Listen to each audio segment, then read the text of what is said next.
This video sponsored by Buymoto shopping app.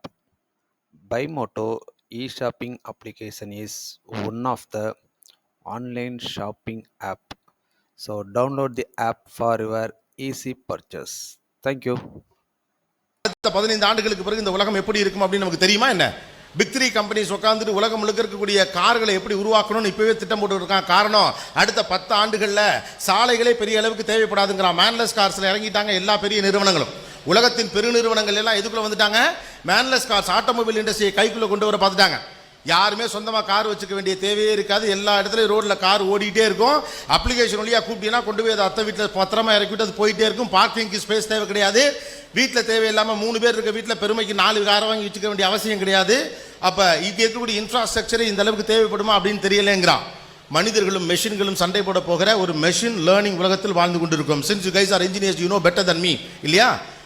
ஒரு மெஷினே தான் செய்யக்கூடிய தவறுகளின் அனுபவமாக எடுத்துக்கொண்டு அந்த தவறுகளின் வழியாக சரியான இடத்தை நோக்கி பயணிக்கிறது. மனிதனுக்கு தேவைப்படக்கூடிய வாய்ப்புகள் எல்லாத்தையும் மெஷின் கொண்டு போக போகுது. மனுஷனும் சண்டை போட்ட காலத்திலேருந்து மனுஷனும் மிஷினும் சண்டை போட போகிற ஒரு காலகட்டத்துக்கு வந்திருக்கோம். பல நூற்றாண்டுகளுக்கு முன்னதாக மனிதர்களிலே நியாண்டதர்களும் ஹோமோசெஃபியன்ஸும் சண்டை போட்ட காலகட்டம்லாம் உண்டா. மனிதனின் இந்த பகுதியும் மனிதன் அந்த பகுதியும் சண்டை போட்டிருக்காங்க. அது மாதிரி எதிர்காலத்தில் ஹோமோசெஃபியன்ஸு நியாண்டதற்கு இடையில சண்டைகள் நடந்தது போல மனிதர்களுக்கும் நம்முடைய மிஷின்ஸுக்கும் இடையில சண்டை நடக்கும் அப்படின்னு எதிர்பார்க்குறாங்க. ஏன்னா மெஷின்கள் மனிதர்களுடைய எல்லா தேவைகளையும் பூர்த்தி செய்ய போகிறது. அப்படி இருக்கிறபோது மெஷின்கள் பக்கத்தில் உட்கார்ந்துருக்கக்கூடிய ஒரு சாதாரண ஆளாக நம்ம மாற போகிறோம் அப்படின்னு சொல்கிறாங்க. ஆனால் இதுவும் ஊர்ஜிதம் கிடையாது. எதுவும் ஊர்ஜிதமற்ற காலத்தில் நாம் காப்பாற்றிக் கொள்ள வேண்டியது 3 மட்டும்தான். ஒன்று தன்னம்பிக்கை, 2வது தைரியம், 3வது இயற்கை வளம். இது 3 மட்டும்தான் நம்மளை கடைசி வரைக்கும் காப்பாற்றும். தன்னம்பிக்கை, தைரியம், இயற்கை வளம்.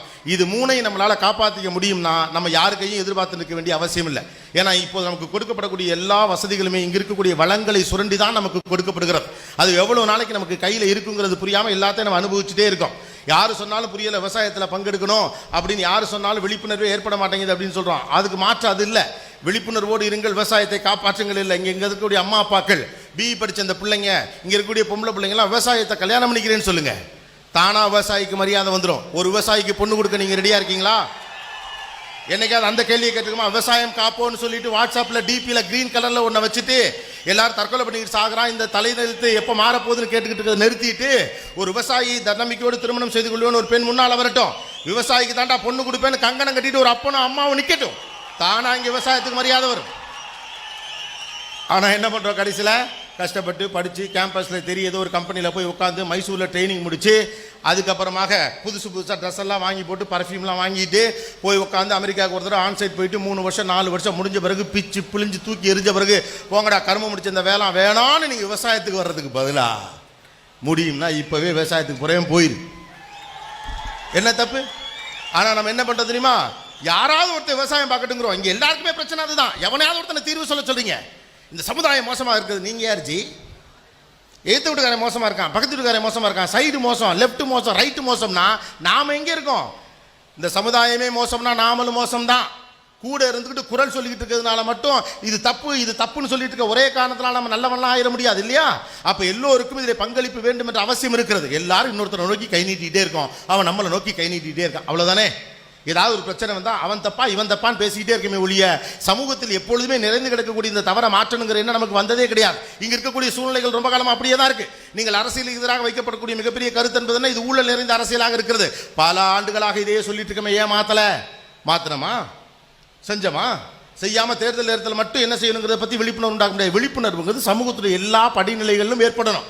மாற்றம் உங்களுக்கு வேணும்னா அப்பப்போ ஏதோ ஒரு கருத்தை சொல்வதன் வழியாக நடந்துடாது. அது ட்விட்டர்லையும் ஃபேஸ்புக்லையும் வாட்ஸ்அப்லையும் கருத்து சொல்லி நடப்பதல்ல. களத்தில் நின்று நீங்கள் என்ன செய்ய போகிறீர்கள் என்பதிலிருந்து நடக்க போகிற முடிவெடுக்குது. எல்லா இண்டஸ்ட்ரிகளையும் அரசியல் இருக்கு பாஸ். யோசிச்சு பாருங்க. இன்ஜினியரிங் தான் உலகத்திலே பெரிய இண்டஸ்ட்ரி, இன்ஜினியர் தான் உலகத்திலே பெரிய அரசியல். தெரியுமா? என்னைக்காவது யோசிச்சிருக்கீங்களா? இன்ஜினியரிங் வழியாகத்தான் சர்வதேச அரசியல் நடக்குது, தெரியுமா?